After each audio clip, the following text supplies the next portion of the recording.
Are they?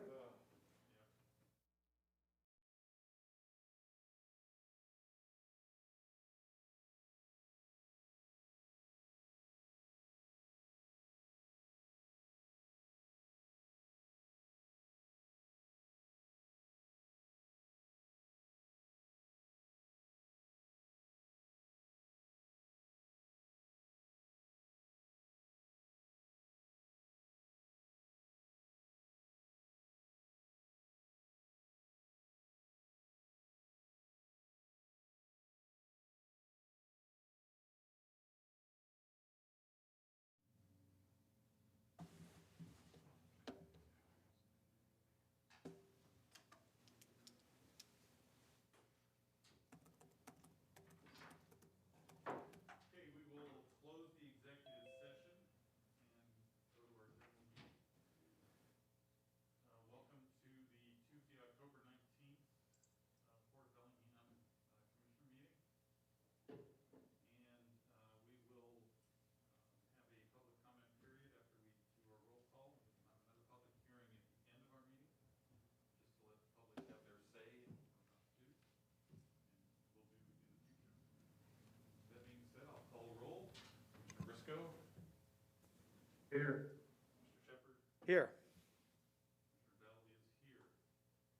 So with that in mind, having a chance to get your thoughts together, anyone wishing to make public comment, feel free to raise your hand or make yourself known to our administrator. Anyone? Not seeing anyone online. Anyone want to complain about the Seahawks? All right, with that being said, we'll now move on to the consent agenda. Carrie. Motion to approve consent agenda items A through F. Any discussion on A through F? Commissioner Shepard. I don't have any, thank you. Commissioner Briscoe. I have no questions, thank you. Commissioner Bell has none either.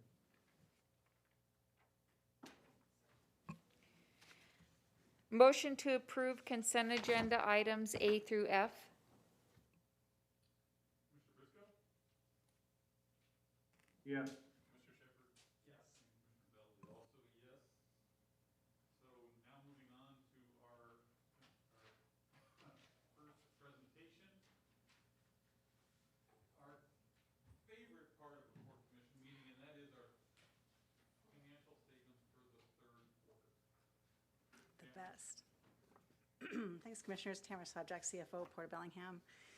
So we've got the, like Commissioner said, the financial results for third quarter. We have a high-level budget overview, and then obviously our regular updates that I go through. But first, per Commissioner Bell's request, why don't they play poker in the jungle?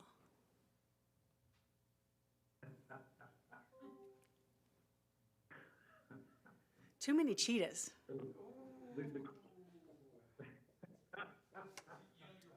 Okay, that was good, I like that. All of a sudden, my brain is doing inventory. See what I could pull out. Yeah. What did the duck say when she bought a tube of lipstick? Put it on my bill. Can you repeat? I didn't hear that. What did the duck say when she bought a tube of lipstick? Put it on my bill.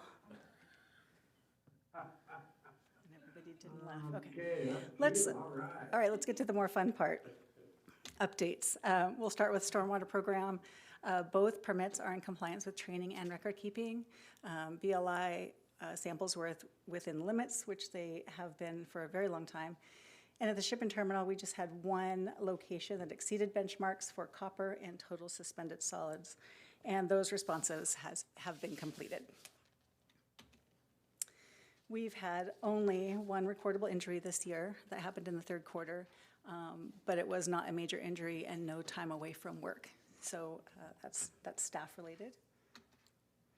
Public records requests, we've had a fair amount, especially lately. 103 so far this year compared to 97 for the entire year last year. We do have a couple of pretty large ones that are ongoing, but Marlena is handling all of those and getting those out in time.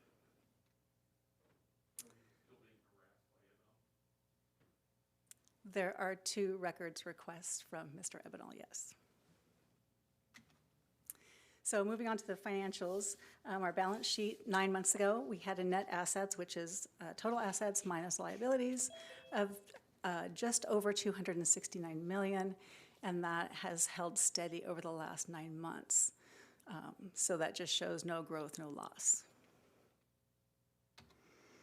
Our current investments, about $9.5 million in federal securities, and those are earning about 1.7% interest. And I know that I mentioned the last couple of times we talked that I was hoping to get more invested longer term, but the interest rates are just not attractive to invest anything longer than, liquid LGIP. And so we have the balance of our investments in the LGIP earning just under 0.1%. Yeah. Oh, just as a. Is that number correct? Is that 54 million? Is that what I read there? That's correct. A lot of that money, though, is allocated for capital projects that are in progress.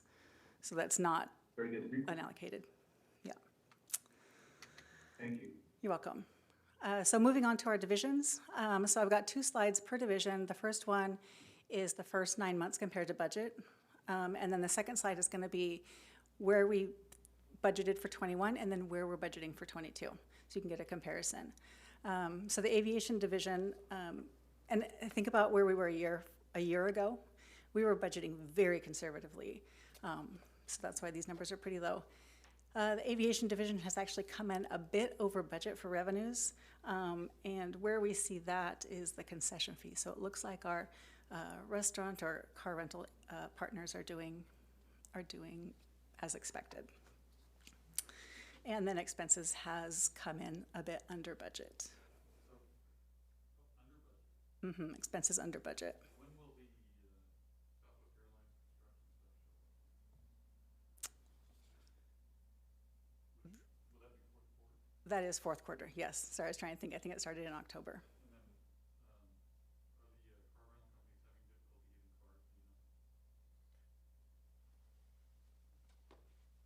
cars, Commissioner, I haven't received any reports of difficulties. We're seeing vehicles get delivered almost daily in anticipation of the launch of Southwest service. So their leased lots are filling up, and I think it's in anticipation of new demand as a result of air service. Great. So looking forward to next year, again, we're being pretty conservative. If this year taught us anything, it's we don't know what's going on. So revenues budget a little higher than 2021, and looking at more passenger-related concessions, parking, those types of things as more flights come in. And then expenses, we are increasing our expenses quite a bit. And one of the main reasons that for that is if more flights come in, we'll change indexes and we'll need more ARF staff. So we've got quite a large increase in our staffing budgeted. Moving on to marinas, revenues exceeded budget just slightly, and this is all Blaine Pleasure Moorage. So we're seeing more activity happen up in Blaine, and expenses are right as expected. Looking to next year, we're expecting just a continued increase, a slight increase in Blaine, but pretty steady. And then expenses, just inflationary pressures is all. The cruise terminal, no unexpected shutdown, so revenues came in as expected, maybe just a little bit higher. And then with steady operations comes predictable expenses. That me. Whoever just joined needs to mute.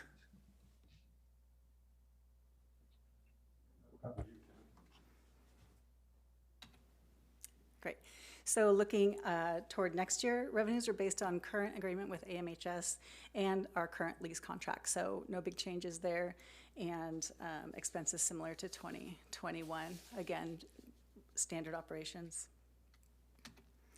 Shipping terminal is a little bit of a different story.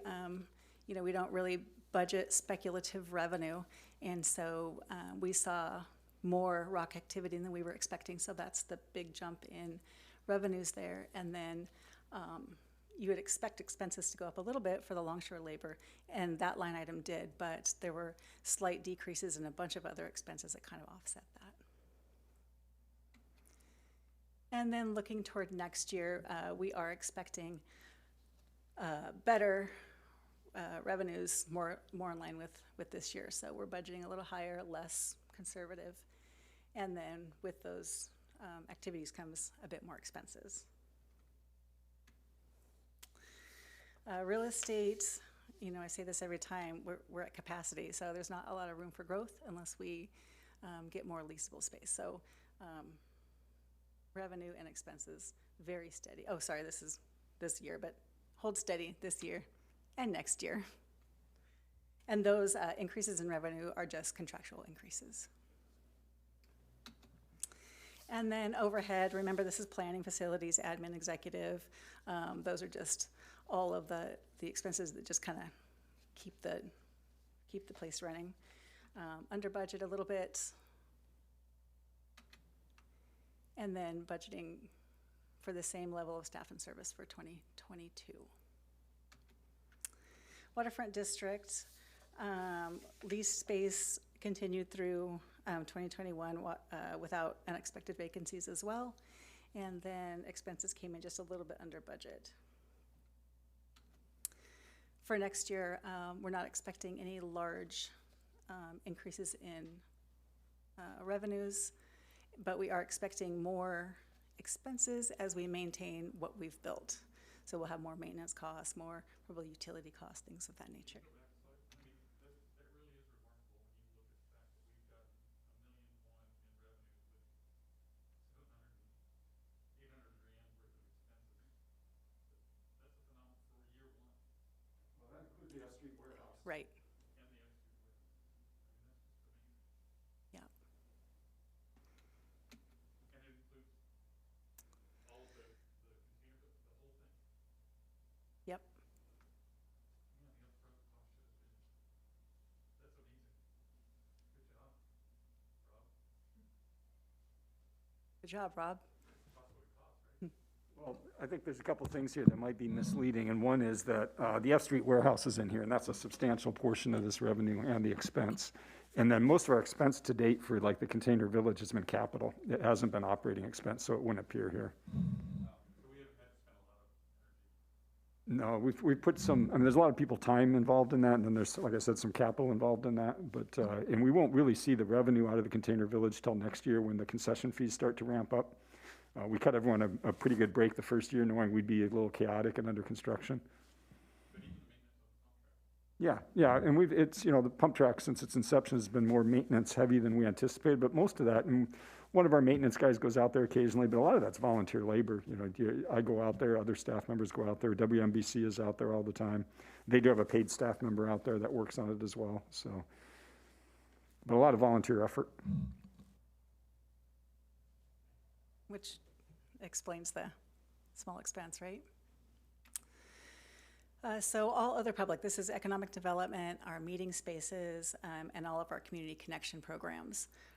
We thought the meeting space would have increased more activity than it did, you know, a year ago, our prediction, but it is starting to pick up. And expenses are a little lower than budget. When will the Fisherman's Pavilion be available for rent? Is that going to start in the spring? Yeah, so we'll take it over Memorial Day, and so we're working out an agreement. I think we're calling it a site use agreement with the Commercial Fishermen's Association for the manage of that between now and Memorial Day. They may use it for mostly for gear repair. I think we're going to have our chili cook-off in there on the 28th. That's kind of the grand opening event. But then between that time and Memorial Day, it'll pretty much be under the fishermen's control for gear repair. Sea Feast, sorry, Sea Feast is on October 30th, Saturday, October 30th. That will be in there as well.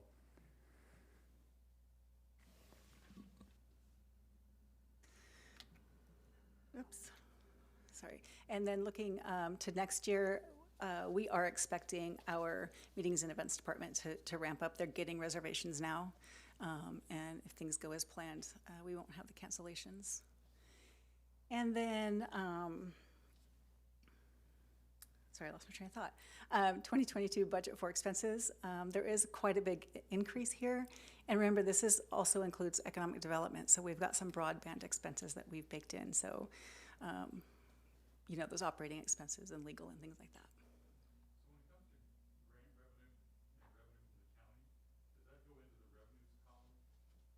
It's not even here. It's not on here at all.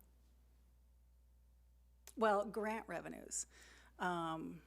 That's a technical term, but the tri-funder is included here. But when you're talking about federal monies that came in through, you know, like we received reimbursement for the Point Roberts Ferry and some other direct COVID-related costs, those are not in here. Not in here. That's in here. It's netted out.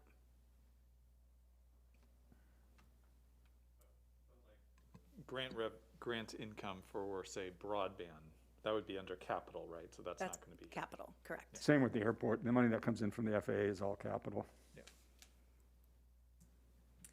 So that is Q3 and a little bit of the operating budget for next year, excuse me. The next thing I wanted to touch on is the 2022 tax revenues. So what I've got baked into the budget as of today is a 1% increase. We don't always take that, but I think this is a good time. We have lots of big projects coming up. Tax on new construction, we always take that. And I assume that assessed values will continue to increase. I got my tax bill, it did increase, so I think that's a pretty safe assumption. And doing the math with just taking the 1% and then a bigger increase in the assessed values, the rate itself decreases. So for 2021, we were still under 20 cents per thousand value at 7.6 million levy. And for 2022, I've estimated still under 20 cents per thousand value and about 7.7 million tax levy. Just to note that you're legally allowed to take up to 45 cents per thousand, and you're under 20 now. When I joined the port in 2008, we were right about 39 cents per thousand. So you've made incredible headway on reducing the rate for the citizens. Yeah, one thing to note also is, you know, reducing the rate is great, but we don't lose it. It's not a use or lose it, so we bank that capacity if we ever need to use it in the future. Okay. Just a high level for capital. We went through this we went through capital at an entire meeting, so I wasn't planning on going through any of it today unless the commissioners have questions specifically, but about $5 million at the airport for taxiways, fuel farm, striping, snow removal equipment, and most of that is 100% FAA funded. Real estate, the largest project there is the MCI pier fender piles, and then we've got some HVAC, fire suppression, those types of larger maintenance projects. And then marinas, 2022 is pretty light as we start to ramp into the following years. So just some miscellaneous maintenance projects, life extension work, design, that type of thing. Waterfront, continuation of development, we'll keep marching on. Safety, fire suppression, those types of things. Shipping terminal, 2022 shows the early phases of major rehabilitation for that pier. About $6 million, and then offset 3.6 in grants for 2022 alone. And then I've got $8 million for additional broadband, but this additional work will be initiated as outside funding is obtained, so it's not net aid to the port. And then with all of that, I know that I mentioned there was $55 million in the LGIP, but that is also partly allocated. So this projected beginning cash in 2022, 22.7 million, is unallocated. And the entire budget sources of cash, that includes property taxes, revenues, grants, all of that, 62 million to the port, and then uses of cash, that debt, capital, operations, everything, just over 69 out. Leaves us with ending cash of just 15.5 million. Remember, we have to reserve legally for the bond, $1 million in emergency, and then 3 months of expenses. So that's just over 9 million, leaving us with an unallocated cash at the end of next year of 6.2. if we do everything we say. Yeah. So next steps, I will have a draft budget on the website by the end of day Monday. It's going to be very draft. I have a lot of work left to do. I have a couple in the out years that don't balance yet. And then I'm revamping the format, and so it might look a little more drafty than it has in the past, just to let you know.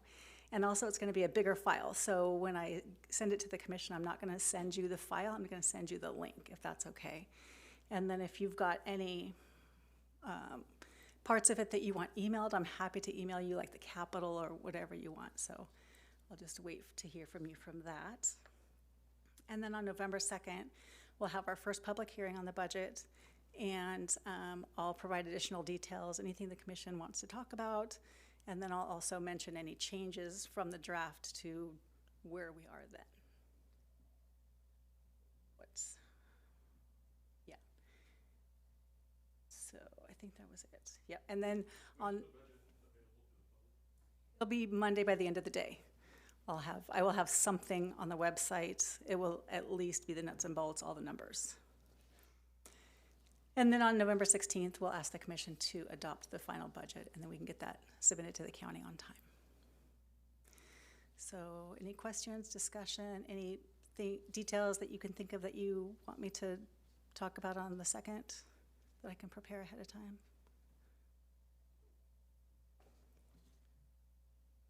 Nothing? Okay, just let me know and I'll make sure I do that.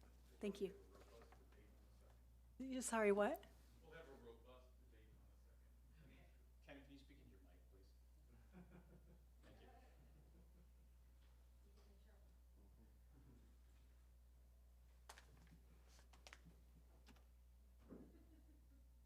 Thank you. We'll have a robust debate on the 2nd.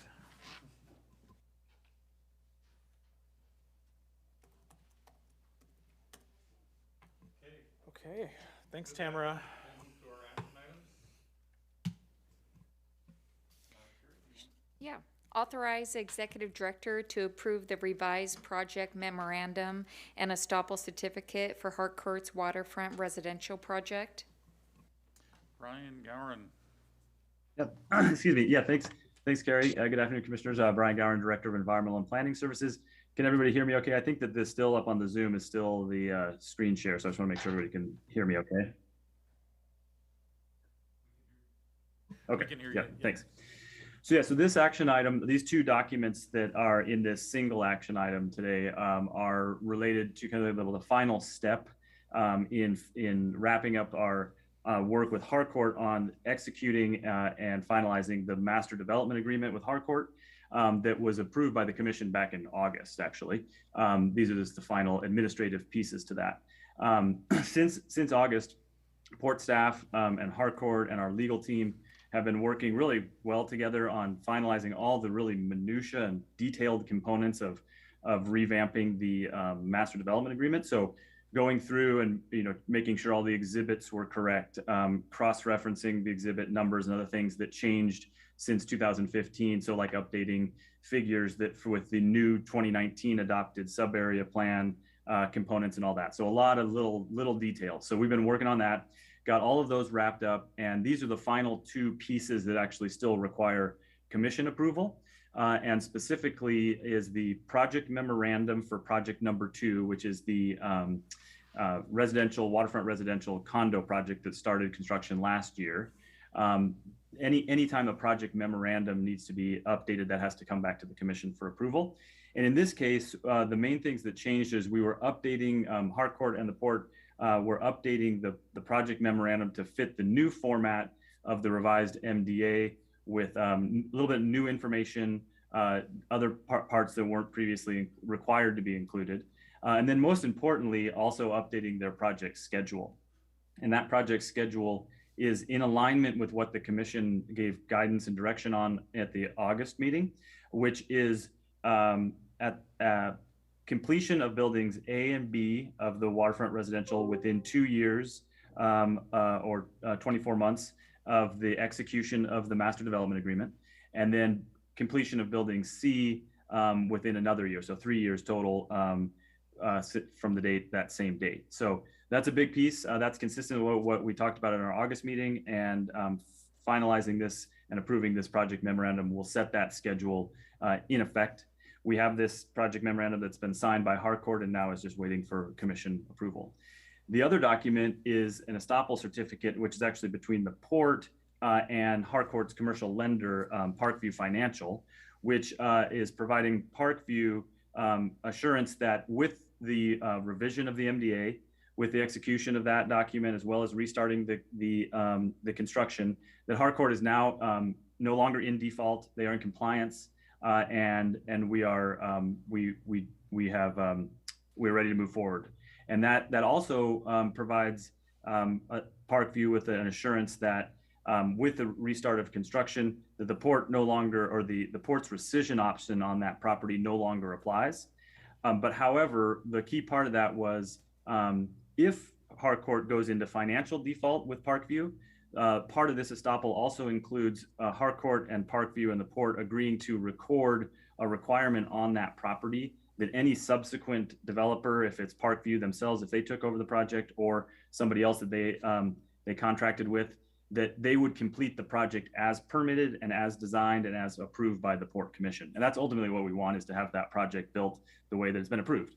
Hopefully none of that ever happens, but this is a piece of that assures the port as well as Parkview that everything is reset and we're ready to move forward with Harcourt again. So that's the components. Staff does recommend approval, and pending commission approval, we would execute these documents, and this week would have the full master development agreement signed and executed and implemented with those schedules in effect and enforceable. So this is a reset, pushing the reset button with Harcourt, and we really look forward to moving forward. And with that, I'd be happy to answer any questions you might have. Commissioner Briscoe?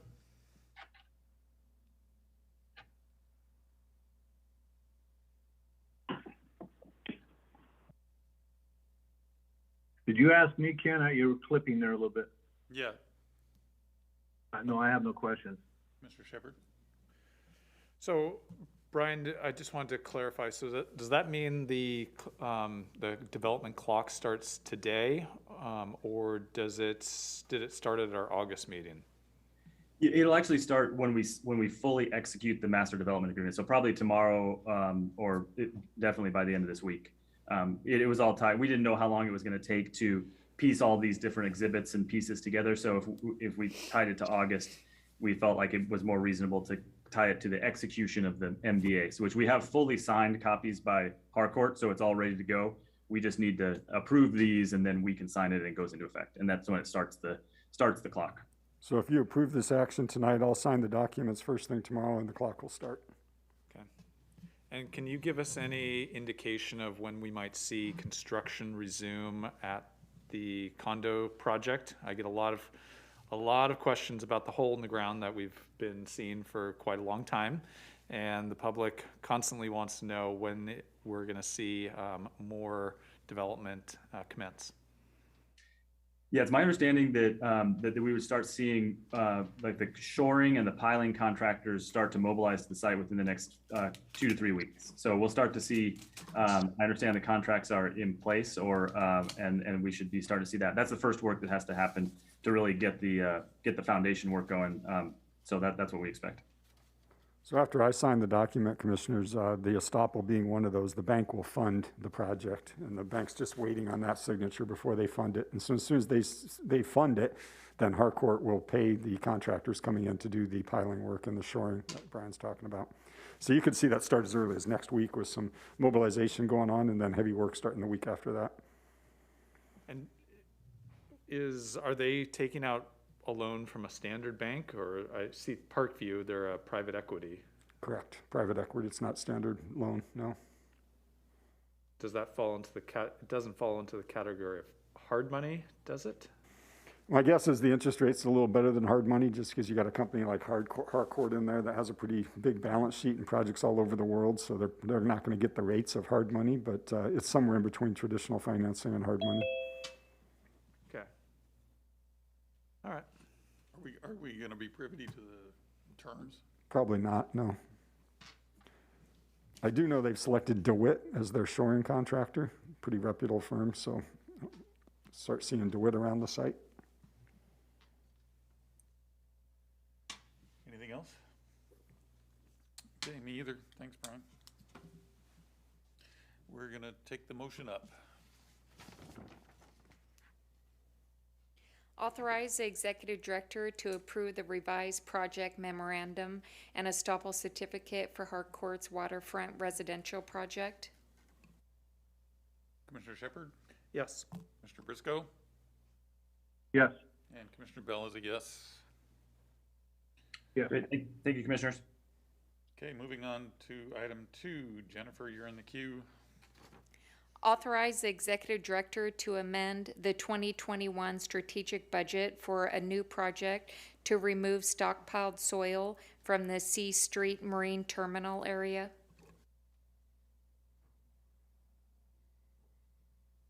Hi, all. This is Jennifer Allen, project engineer at the port. Can you all see my PowerPoint? Yeah, but we're having difficulty hearing you, Jennifer. Hello? We're having difficulty hearing you. Can you? Oh, you are? There you go. Is this better? Okay. Jennifer Allen, project engineer at the Port of Bellingham. Can all of you see my PowerPoint? Yes. Yes, I can see it. Thank you so much for having me. Approximately 1,200 cubic yards of soil has been stockpiled within the C Street area. The soil stockpile, which is outlined in red on the aerial, was derived on site from within the central waterfront cleanup area. Stockpile removal was originally anticipated to be incorporated within the central waterfront cleanup project beginning in the summer 2022, but the location of the stockpile is restricting site access and taking up valuable area within the relatively small terminal. To maximize commercial area, port staff started exploring removal options. Ultimately, we requested quotes from contractors to dispose of the stockpile, demolish an adjacent concrete wall, and grade out the area. We received 9 bids ranging from $180,000 to $297,000. This project was not originally budgeted for, so staff is requesting to increase the 2021 strategic budget by $200,000 to fund the proposed work, which is the low bid plus 10%. Recommend action is to increase the 2021 budget and pursue the work now, but it's at Commission's discretion to consider constructing the project in the summer of 2022 and pursue funding related to the central waterfront cleanup sites, such as remedial action grants. Questions? Commissioner Briscoe?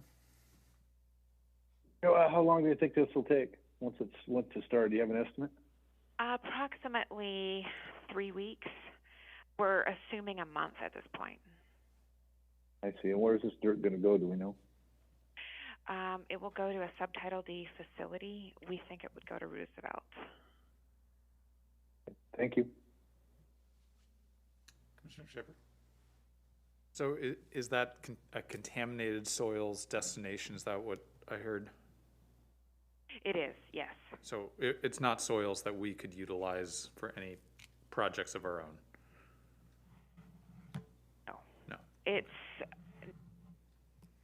And if we wait, what is the likelihood of us utilizing MOTCA funds or something else in the remedial action grant to have this funded? Is that a guarantee or is it a maybe? I think Ben Howard could better speak to that, but I believe it's a maybe. And, oh, go ahead. Oh, hi, Ben Howard, Environmental Project Manager. Good afternoon, Commissioners. So yeah, so I manage the Central Waterfront cleanup site. I think there's a pretty good likeliness that we could include this project in the cleanup planning during the next year, and propose to ecology that we include this in the remedial action grants. So that would provide 50% of this cost in funding if we wait. Yeah, that's correct. How would it get used if we did it now? Is it going to enable Colony Wharf or somebody else to make better use of the property? What are we gaining here? It certainly will increase mobilization on the site, you know, flexibility. The site it's got some heavy use and a lot of storage on it, so it certainly will get used if we moved it. Is Colony are we going to increase their lease area? Well, for that area, they pay us a percentage of the revenue, so that's the common area of the terminal. And correct me if I'm wrong, someone from real estate, but I believe this is part of the common area of the terminal. So if they used it, they'd give us a percentage of the revenue that they generate on it, which is, I believe, is 20% of the revenue. Holly had something she wanted to say. I do, Commissioners. Holly Stafford, Legal Counsel for the Port. The other piece that Ben just, I think, didn't finish his thought on is that the remedial action grant funding is also retroactively available. So even if you don't have the grant funding now, if it's likely that the grant funding is available in the future, we can build into our legal documents with the Department of Ecology this part of the project and be able to get retroactive funding for 50% of the project. Oh. Holly, that's great information. Thank you. Yeah, this is Brady Scott, just in real estate and confirming Rob. Yes, that's in the C Street terminal area where we get percentage rent from the users, including Colony Wharf and others. Okay, that's all my questions. Thank you. Yeah, that is good news. So my questions are going to be a little different. It's quite a range of 180 to 297. Can you give me a feel for what the other bids were in that range? Are we taking an outlier? And I guess that follows with, I'm going to want to know which Subtitle D landfill they go to. If you were assuming it's Roosevelt, did they all use Roosevelt? So we allowed the contractor to select a Subtitle D facility, but we have to approve it. Because I do not have a contract with any of bidders, I don't know what they've assumed, but they are required to allow us to approve that. So the major one that we've seen in the past has been Roosevelt.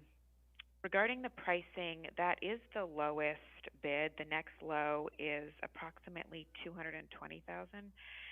There's a lot of variability in the bids, and I did call a contractor that provided a quote to just kind of get a sense for what that variability could be, and it sounds like it could be differences in what contractors have assumed. There's a transloading facility in Ferndale, and there's a transloading facility in Everett. And if you assume the transloading facility in Ferndale, which is not guaranteed, then you could potentially have a lower bid price versus Everett, and I think that's some of the variability. It's just basically a dig and dump, so they're just going to be taking it to the nearest transfer station and putting it on a train, right? Correct. And it's just a matter of whether they use the Republic one or they go down to Everett with the waste management one, right? Yeah. Okay, and the next one came in at 220, so assuming that's within a fairly good range. All right, I have no more questions. Thanks.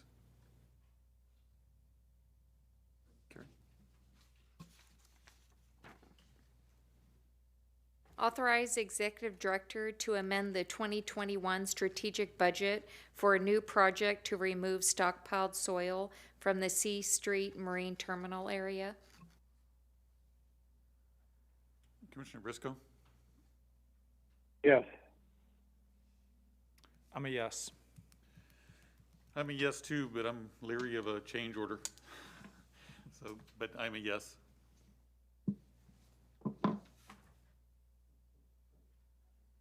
Okay, now we're on to other business. Who wants to go first? Rob? I didn't hear what you said there. We're going on to other business. So, does any commissioner want to take the lead? I'll take the lead, get it over with here. Mine will be the lengthy one.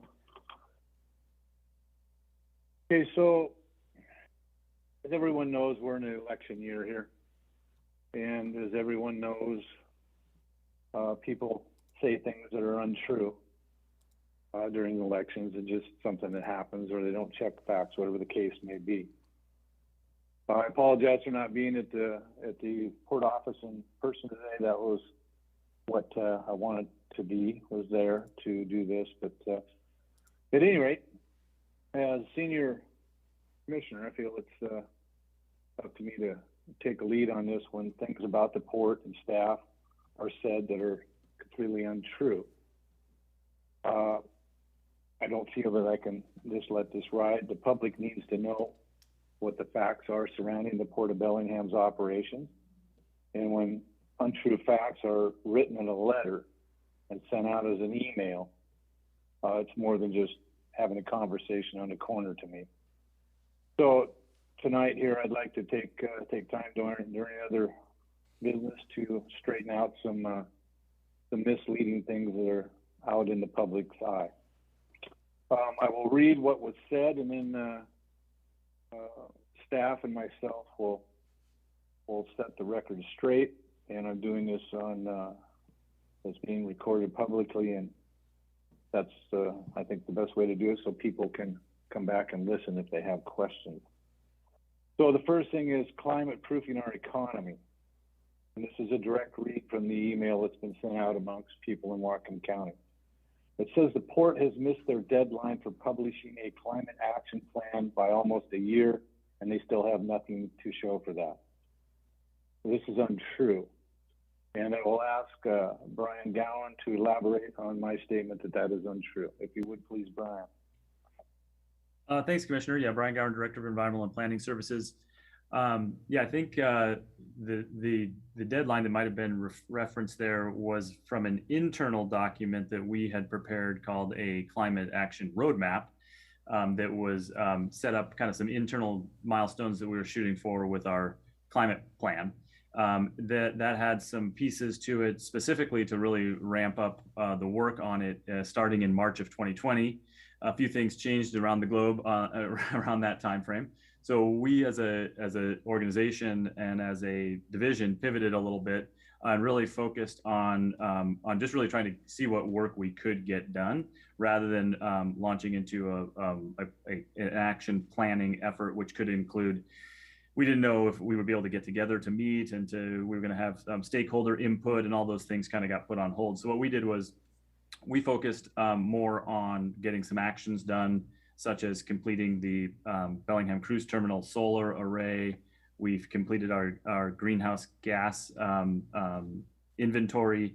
We've started our vulnerability assessment, our sea level rise vulnerability assessment, as well as working with the USGS and our partners at the city and county on this Cosmos coastal shoreline assessment. So a lot of work we just focused on getting done rather than working on the planning side of things. What we did report back to the commission, then I think at a recent commission meeting, on all of those elements, and then now we're continuing to continue those efforts, and we'll be focusing now next year on ramping up the actual documentation of those as part of the plan. Well, thank you, Brian. So a couple things I'd like to point out here is, number one, we have not, the Port of Bellingham, when I say we, staff, commission, the Port of Bellingham has not missed any climate action plan deadlines. That's internal. And we are moving forward. As we come out of this pandemic, we will have our climate action plan in place, but it's self-induced by the Port of Bellingham. So we are moving ahead. We're trying to do the best we can in the times we're in. And I think the port has done the port staff and the executive director have done a great job of keeping everything moving at a pace that actually outpaces a lot of government agencies in this country. Okay, the second thing I'd like to get to is our broadband situation. We've been criticized here in the past about not getting the job done here recently. So a quote out of the same letter.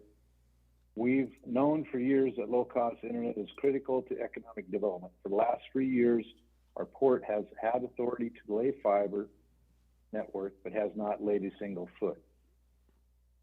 So to give you the details on that, I've asked our staff member, Gina Stark, to give us a breakdown on what has happened.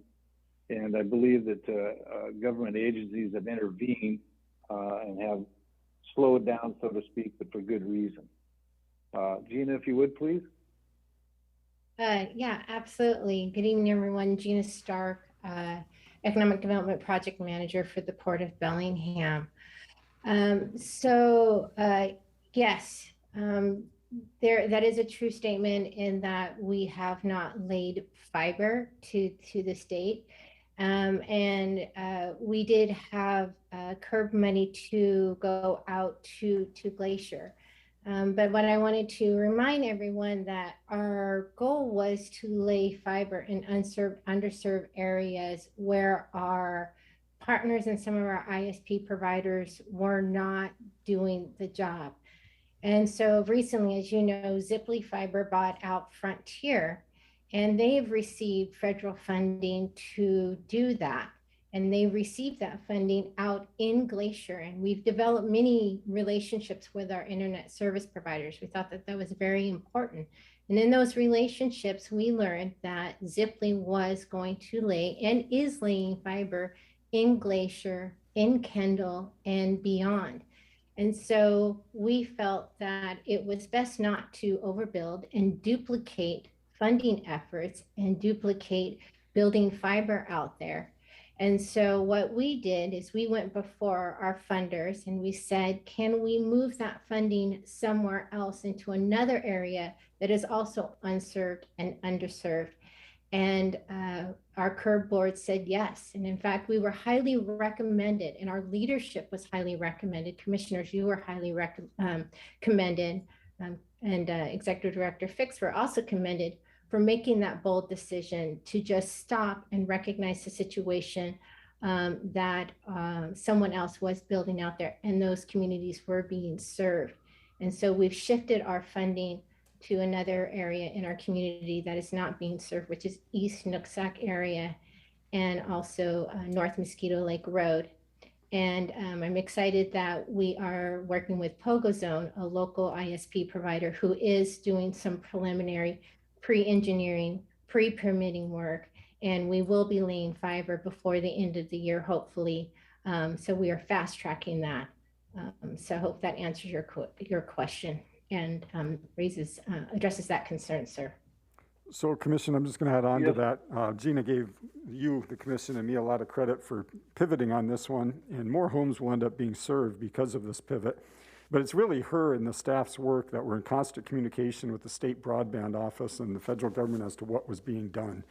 And they recognized that we were going to be building twice to the same place, which just didn't make a lot of sense. So really, a long story short, the state broadband office was funding a good portion of our project, and they came to us and said, hey, if the feds are going to fund this route, why don't you take your money and go do something else with it? And we did.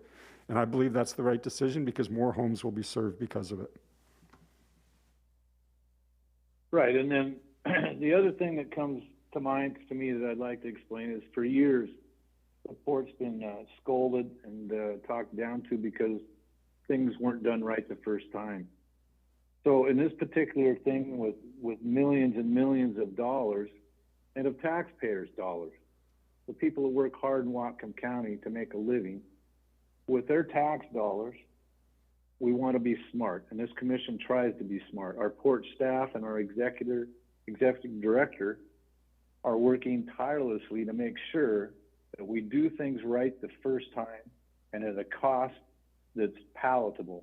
Although I don't know what many costs today are palatable. I think things are kind of crazy, but we're trying to do the best with the taxpayer's dollar and get the most that we can get.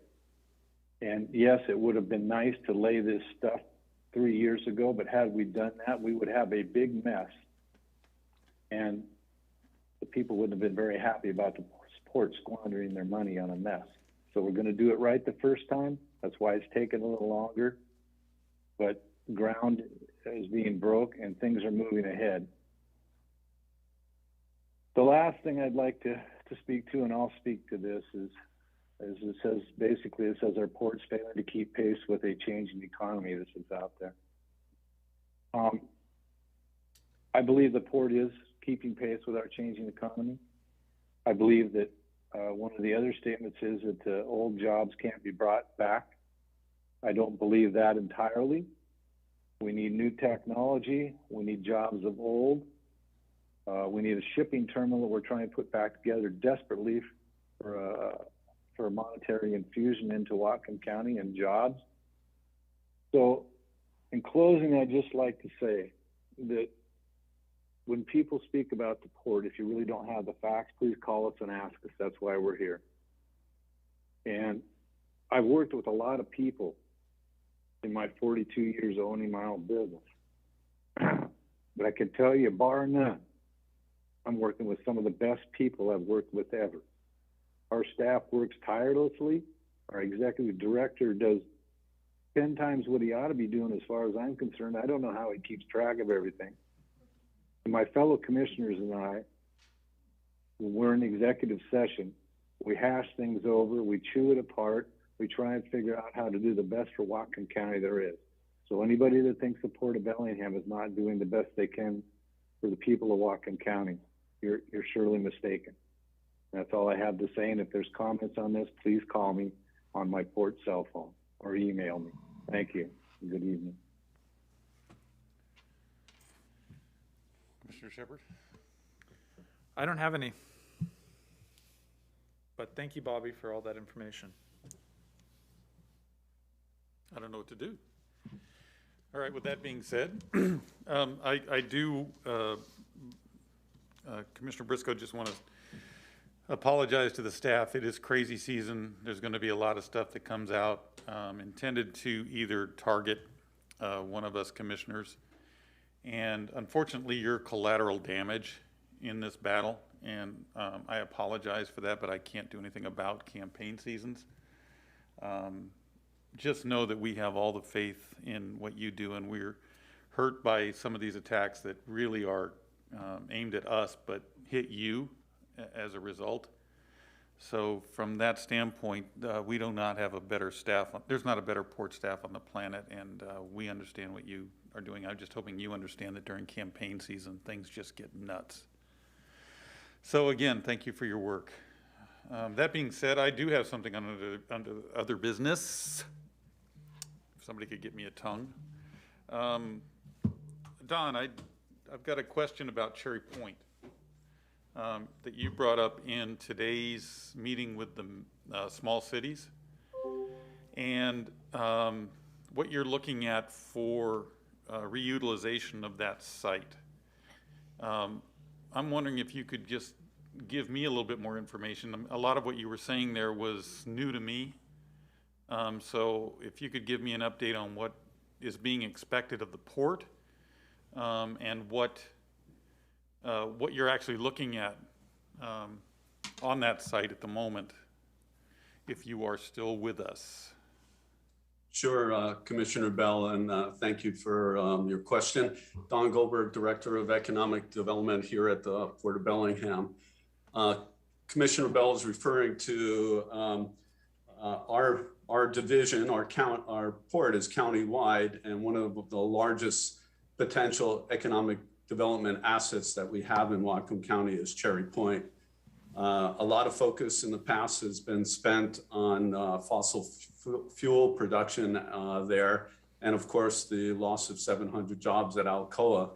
So part of the port's mission and my mission is to bring jobs back to Cherry Point and to expand Cherry Point's development and users outside of just fossil fuel.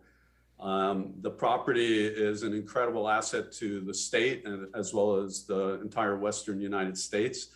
We are, as we all know, adjacent to Canada, and we get a lot of interesting large companies from Canada wanting to come down to Whatcom County, and yet we don't have a place to put them.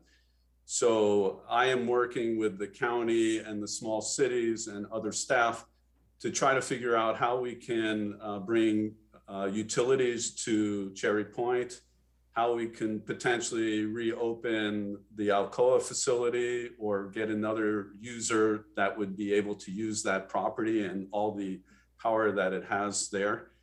And I'm also very interested in potentially developing or supporting the development of an international business park, since we are on the border and we, as I mentioned, have tremendous demand from companies in Canada who want to be here and take part of Buy America, but they can't do so unless they have a plant in the US. And we have brought down a number of companies in the last year or two that are in that category, and we'd like to help other companies locate here. In addition, we're also working with the cities, trying to get them to develop more industrial product in their cities. We don't want to compete with the cities. We want to complement the cities and look at this area as a whole regional economy. So my question is very specific. You were talking about a user at the old Alcoa site, and I'm curious about what you've got going there, because you went into some specifics that I was unaware of Sure. About the energy usage and the unique approach. Sure. So right now there are two major companies that are looking at the Alcoa site. One of the companies is looking to reopen the site, and they would like to modernize the facility and get it open as soon as possible for aluminum production. They are working with the state and directly with Alcoa, and it's a very complex process to know whether the facility can be opened, whether Alcoa will do a transaction. And Alcoa recently sold all of their property outside of the plant to the new owners of Petrogas, which is called AltaGas. The other transaction is an American-Canadian joint venture that would be, what they want to create is the greenest steel mill in the world. Our steel mills in the United States mostly use fossil fuels, and most of the steel that is manufactured is made in Asia. And so our scrap is shipped all the way to Asia, then it's made with coal plants and then shipped all the way back here.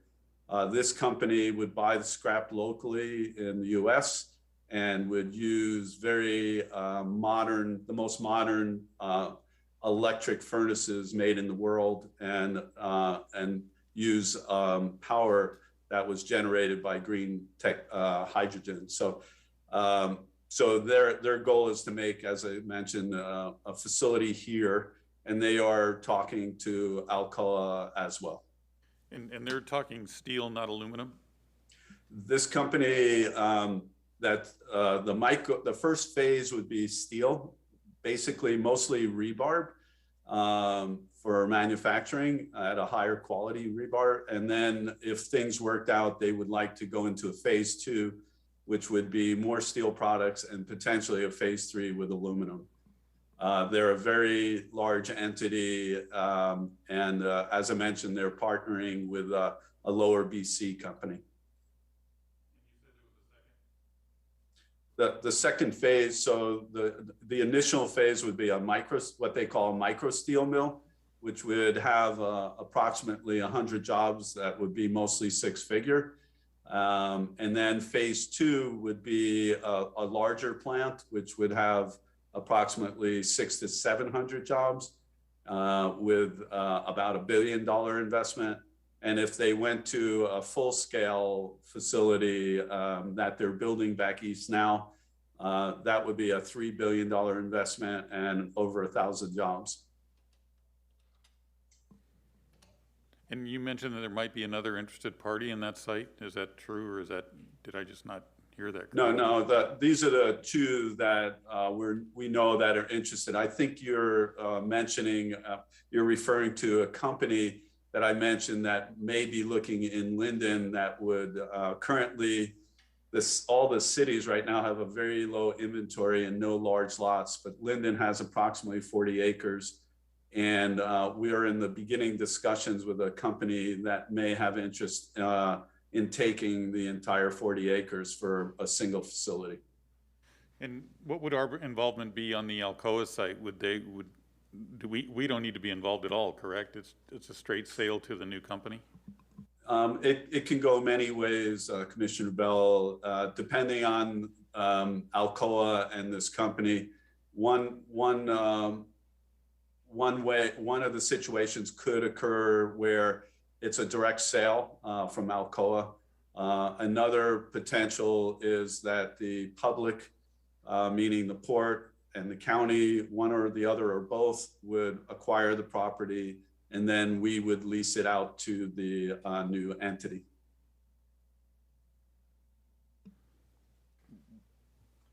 What? I think it's safe to say, Commissioner, that one hasn't been vetted. There's been a couple meetings with the two parties that Don is referring to, outside firms looking to acquire the property, and they floated these ideas with Don and Sat Paul, our county executive. So this issue hasn't come in front of you because I just don't think it's cooked far enough along to come in front of you. Yeah, I'm sorry, Commissioner Bell.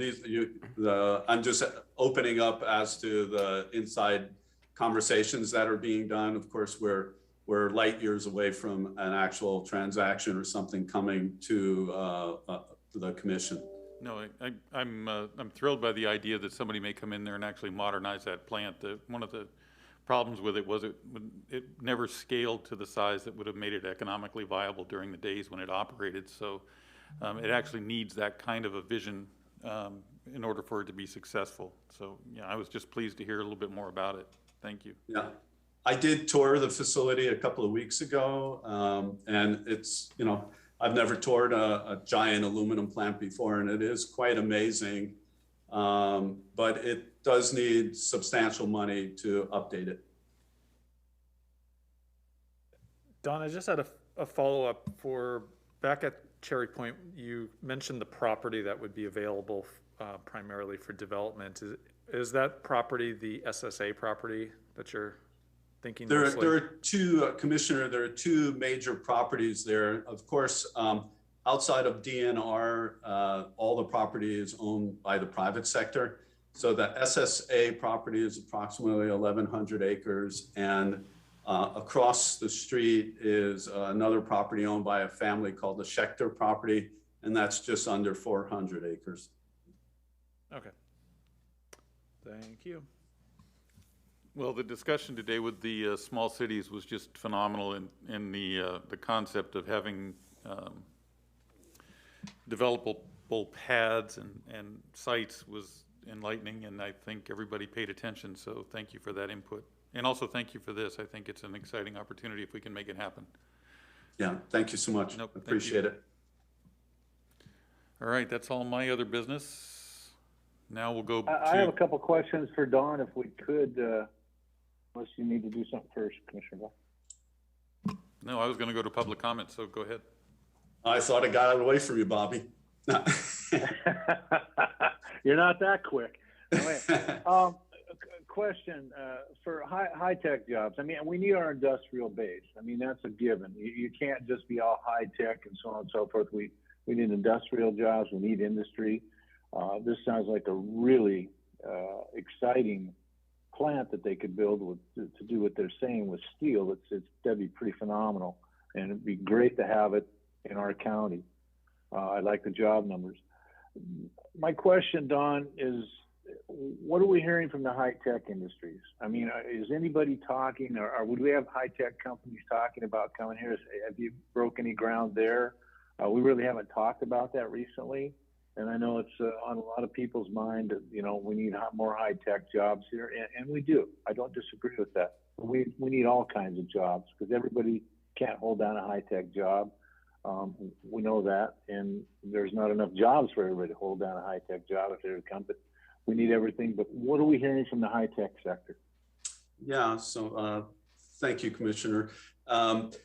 We are always looking at high tech. And when I think of high tech, I think of the all the existing industries, including your industry of maritime, as progressing into a more technical, advanced industry. So, where I'm working with our new director of real estate, Mr. Smith, on a potential high-tech company to come here in the maritime industry. So we always think of maritime as being, you know, old school, but there are many areas of maritime that are high tech. We're also helping facilitate, some brokers are working on bringing a high tech company here that will fill one of the largest losses in town, and that's the Saffron building over in Barclay. That property, from what we understand, is under contract. I'm not privy to the use, but I believe that it's in a high-tech arena. Our biggest problem is not bringing companies here, actually. Our biggest problem right now is finding housing and childcare and other things to support the workers that these employers need. Right now, we have hundreds of openings for jobs, and some of them are actually pretty good paying, but companies are having a real difficult time finding employees due to lack of housing. I see. Thank you on that, Don. And I can attest to the changes in the maritime world. About the only thing that's old school in the maritime world anymore is if your boat's got a hole in it, it's probably going to sink. That's about the only thing I see on these vessels nowadays that's old school. So thank you for that, Don. That's a good explanation, and I appreciate it. And Commissioner Bell, I'm through. That's all I have to say. Thank you. Okay, and then looking at the people online, I don't see anybody who's not a port employee, but I'll throw it out there. Anybody wishing to make a public comment, please do. Okay, with that, we are adjourned.